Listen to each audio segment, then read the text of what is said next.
about it, boys? Whole 5-pounder came to play. Oh, you hot on that deck, boy. You gotta stay out of there. I think this guy actually bit it twice. Nice.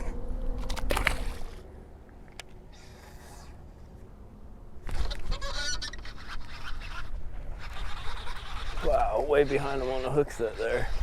He ate it right when it went through. Come here. Let's get you out of the hot.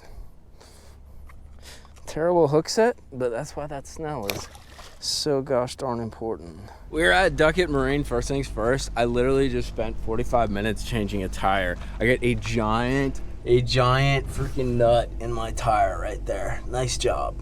We're getting our 100-hour service on our Mercury. Every 100 hours, basically, you get a service, you get an oil change, because it's just like a car motor. You get the oil changed, and I think at 200 hours, you get the impeller change. We're not doing that yet. We're at Duckett Marine, so what we're gonna do is, I'm always thinking ahead, right? So I'm thinking about next year's boat, you know, what kind of boat, what kind of colors do I want, how do I want it set up, and the nice part about a marina, like Duckett Marine, they have like 472 boats. So I'm gonna go look at the boats and hang out and kind of check the place out and roam around. Tony gave me the green light. Tony's my buddy who runs the service over here. If you ever need anything done, come hit him up.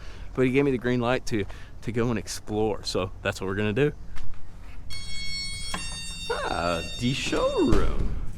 Oh, we got puppy dog. What's up, puppy dog?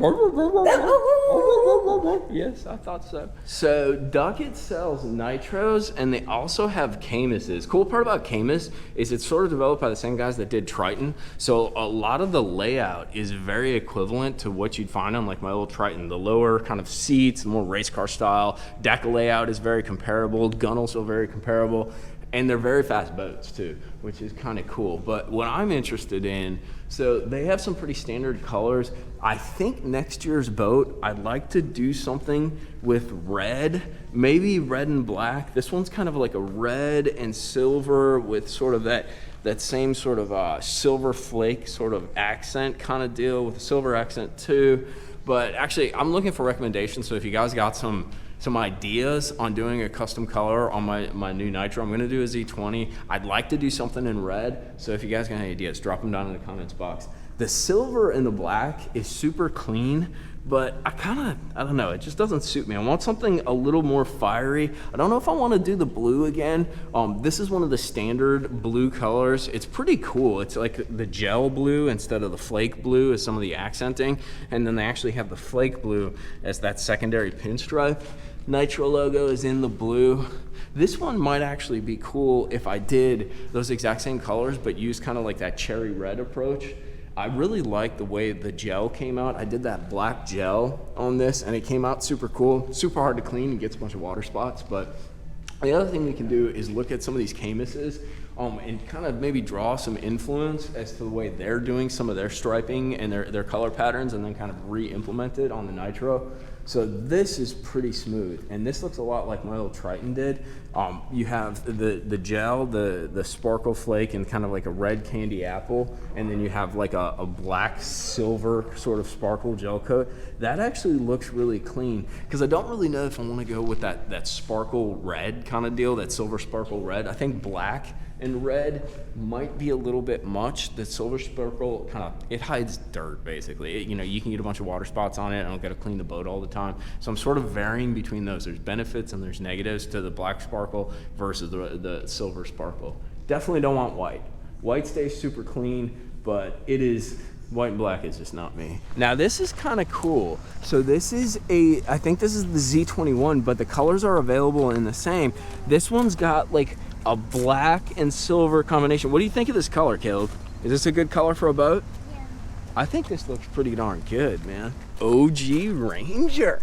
They get a bunch of MLF boats, so they're like 1 year, 2 year old boats that MLF use for camera boats, backup boats, demo boats, all kinds of stuff. And they're pretty pimped out, and they're in a bunch of different colors, and they're all nitro. So we're gonna take a look, and actually here they are all lined up. See, they got letters. I have no idea what the letters on the motors mean.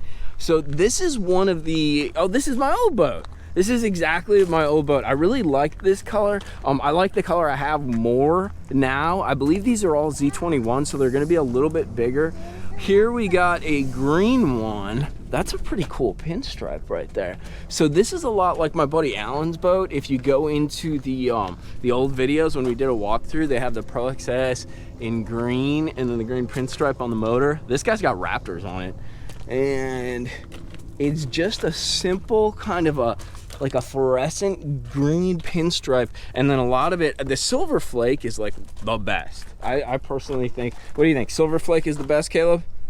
Yeah, I agree with you. This one's kind of badass, dude. So this is a Camus, but I think this is something I could do. So you have like a silver gunnel with sort of that black sparkle flake, and then you got red pinstripes, but then your main color on the side is kind of like a black, and then you have another red pinstripe running down here. That is definitely something I could do in the custom colors. Total sidebar, if you're looking for like a new boat or a used boat and you're just getting into fishing, 100%, this is one of the best boats to try. This is the Pro Team 195. That's the one I would go with. But if you're a little bit more like tight on the budget, look at the 175. This is basically the boat that I had down on Okeechobee. It's not the best big water boat, but it's very easy to modify. Price point, boats are expensive now. Price point's reasonable for what it is, but it's a super flexible boat. You can fish a couple people in it. It does decent gas mileage wise because it's a lighter boat for your truck that you're pulling it with, and also the motor with the 4 strokes, it's also a light boat, so you don't got to worry about burning a bunch of gas. But it's a great starter boat for just about anybody. So one thing I've noticed, if you look at the Z21 XL, the Nitro, you always see like what they're going to put on the Z20 for the next year, and one of the things I've been absolutely begging for is an auto plug, dude, and it looks like they're going to do it. That's one of those auto plug systems right there. So it goes down, and literally all you have to do is turn that knob and it automatically puts the plug in the back of your boat. So Jerry, is she gonna go about 30 miles an hour faster than that, bud? You know it. So my boat's all done. We're gonna go fishing a little bit. Hopefully I'll get you guys a video. But before I leave, I wanna show you one of the coolest things that Duckett Marine has, dude. Coolest thing. So in the back of the marina here, you gotta go all the way back around. You see? There's a little boat ramp, and there's a little short pond right here.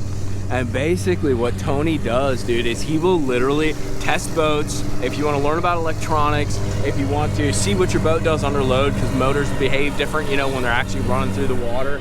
If you want to learn how to set up your electronics, tweak them, you know, see what your boat does in certain contexts in the water without actually being on the lake, you can literally test your boat right here, which is pretty darn cool. They actually do it when they're rigging boats and stuff like that.